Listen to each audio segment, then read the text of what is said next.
Ladies and gentle ladies. Sorry, gentlemen. So, another topic, another trans person talking. I don't know. Is that even relevant these days?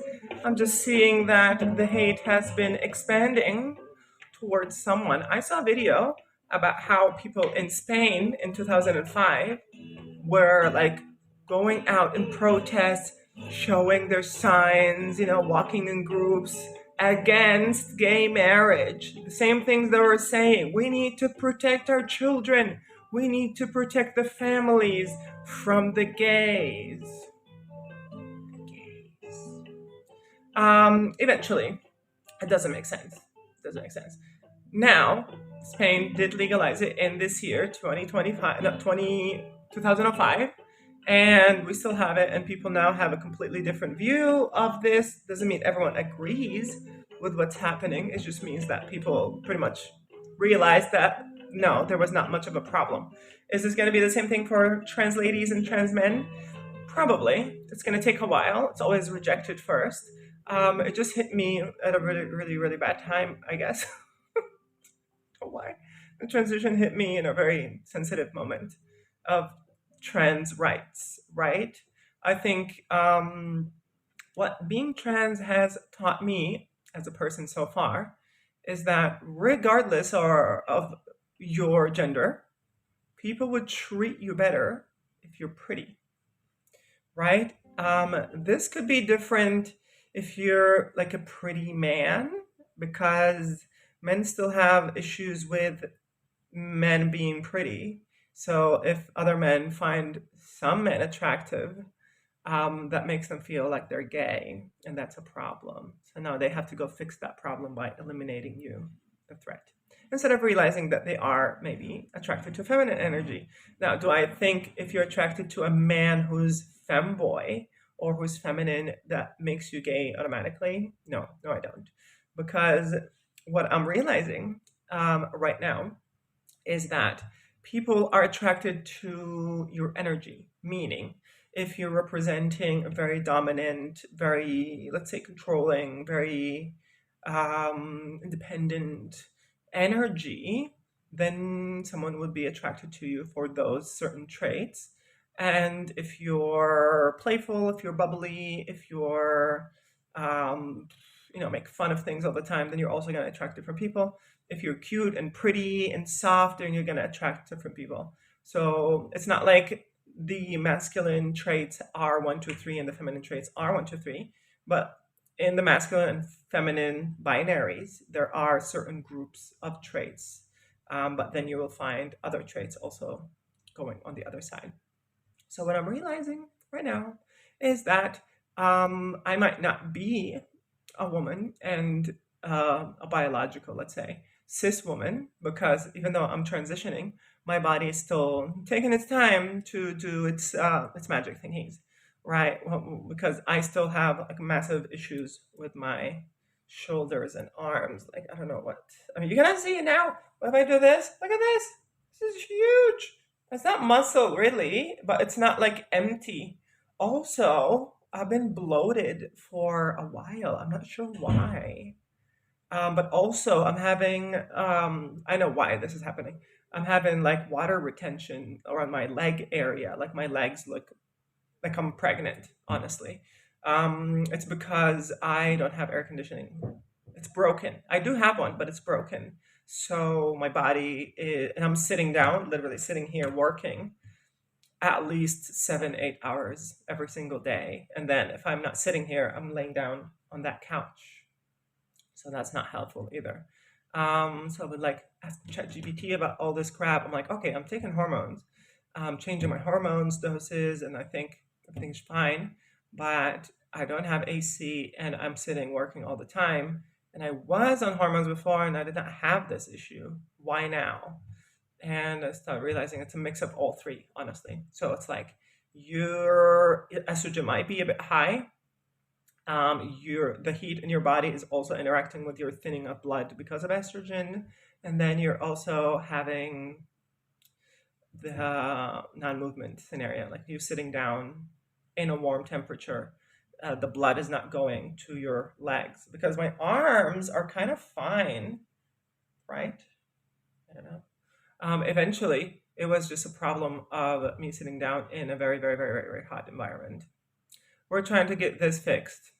My landlord is really trying hard, but it's summer and it's a bit too late for her to start right now.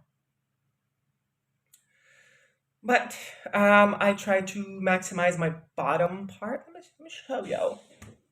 So this is the bubbly look of today.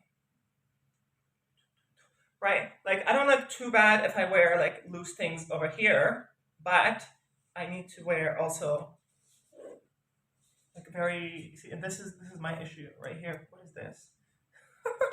My goodness, that's crazy. And I do know, or at least I'm realizing, a lot of the trans community is on some type of eating disorder. Why do I know this? Because I participated in a research that actually tackles this same issue. And I did not realize it's a thing until I'm like, wow, actually, I have done some of these things that you're talking about. So I'm not, not guilty. I'm guilty of literally what you're talking about. And eventually, at the beginning of the transition, I started kind of eating a lot so I can have hips. And then I started realizing that my body was not really giving me hips and I'm just getting fatter and my muscle mass is still very high. So I starved myself for a month or so. And so that I can get rid of everything, right? And also backfired a little bit because I think my body didn't like it. My skin was suffering and I was not getting enough nutrients. So, and then I started realizing that I had the vitamin D deficiency and everything was just like, whoa, this is like a lot more complicated than I thought. It's not really hormones anymore. Like my vitamin D is very low and like everything is a chaos scenario in my body. So we stopped trying to eat or trying not to eat. Now I think I'm okay. I have breakfast, lunch, and dinner, and I do snack at night. If I have dinner, like my dinners are lazy because I did not have dinners before, and I started having dinner because if I want to have more fat redistribution, then I need to take more intake, input, calories. So dinner was a thing. My idea of dinner is hot dogs. Because I'm lazy. I don't want to eat. I'm not a foodie, honestly. Like, if you date me, it'll be great.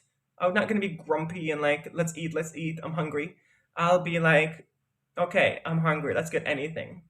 What do you want? Like, let's get McDonald's. I don't want to think. I just want literally calories in my body. I don't care. It has to be delicious. But besides this, don't care, honestly. Very, very chill.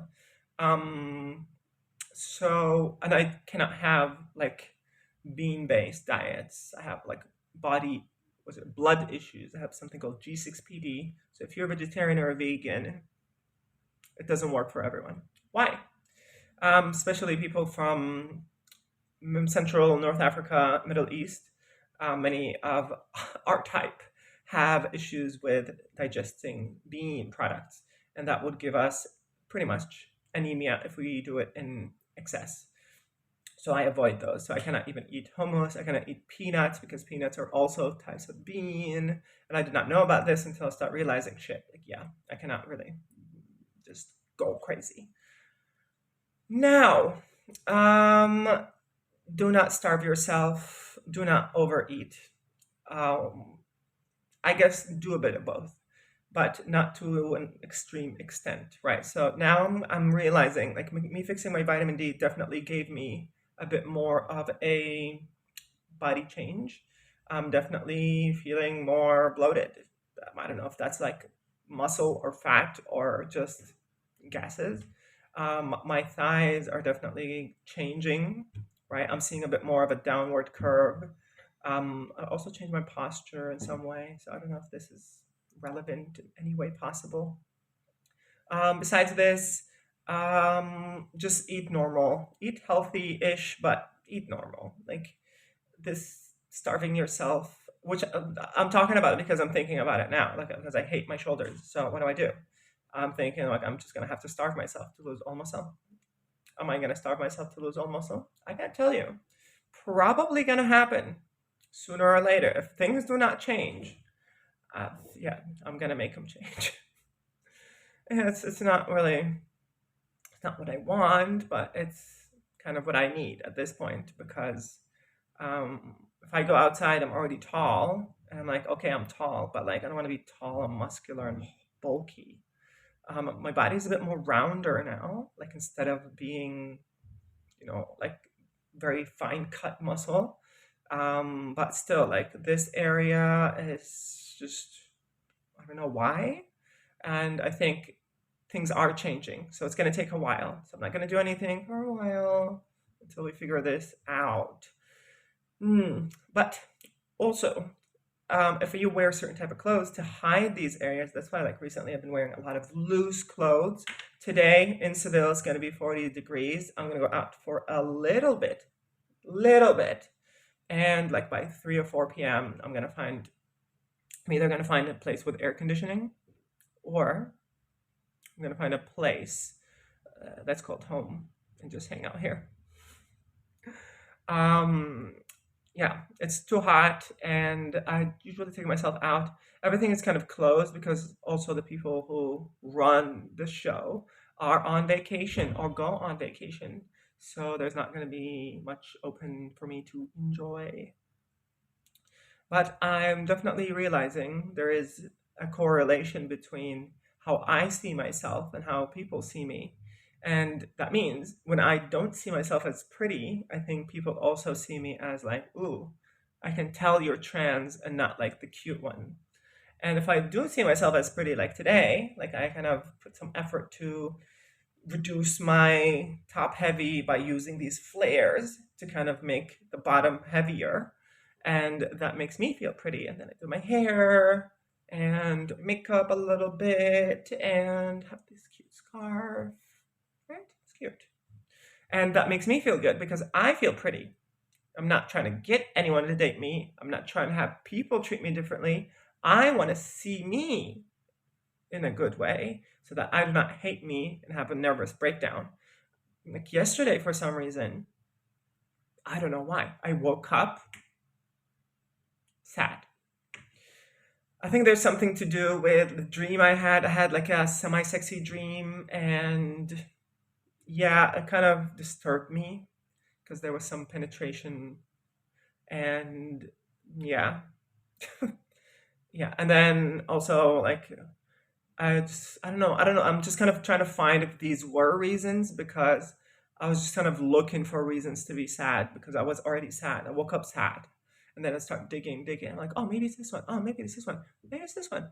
And eventually it wasn't probably neither. It's just like my hormones were just going crazy. Because yesterday was Friday and I take my shots on Thursday. And estradiol and anthe takes a couple of days, especially if you inject it in fat, which I do. And now I do have some fat. So I inject it in fat, and it takes, I think on Thursday, end of Friday, beginning of Friday, I was just like at my lowest point. And now the estrogen is kicking again, and I'm feeling pretty, I'm feeling chill, trying to get pretty also. And I think it helps. So if you're feeling low, if you're not feeling very pretty, um, the feeling pretty will make you feel better. How do you feel pretty? I pluck my eyebrows. That's the thing I actually do if I'm not feeling pretty, because like a pretty nice set of eyebrows gets you pretty nice face, right? Symmetry.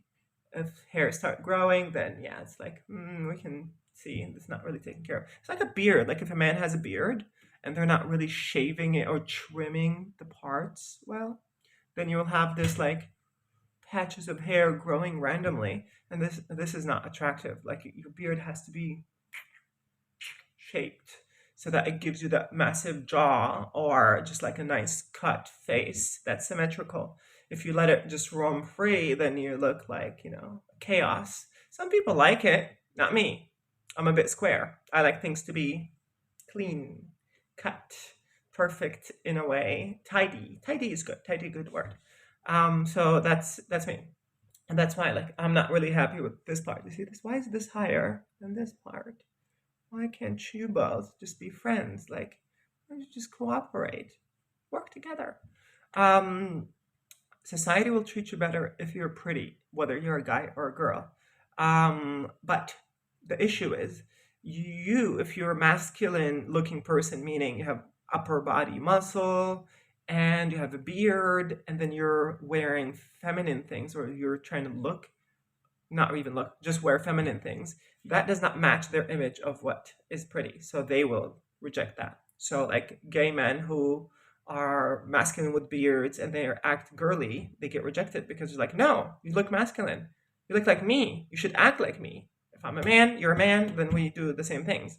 And this is where the problem is. I am feminine and I'm looking, at least to myself, feminine. So I'm looking in the woman realm, the way I walk, the way I talk, the way my hands move, the way my hair, my makeup. So, like, people do not read me exactly as a guy per se. They read me maybe as like a trans woman to begin with. Or they maybe read me as a woman first, and then they transfer to a trans woman when I get very close. And if we talk and so on. And with this, I think I never really got bad reactions or interactions with people. So far, so good, so wet. And I like that. That doesn't make me want to be pretty, because when I go buy my groceries or when I go like just buy something quickly, I'm not going to go get ready and just like get pretty. All I do though, because when I'm lazy, is do this. I put glasses on. Glasses hide me, so I do not see most people because of all this frame, and then they don't see me because my eyes are very important for me. Eyes are like a very important thing. If you are good at doing your eye makeup, like eyeliners, then you can actually eyebrows, right? So if you have these two on point, and then you can have a little bit of hair on point, right? You don't have to do it like with a straightener or with a spray, but if I take this one and literally just put it here, it still looks cute, right? It's like this slick back kind of scenario with just like the pulled face that kind of gives it a very nice, soft, feminine touch. So if that's something you want, go for it. All right, gotta go. See you later.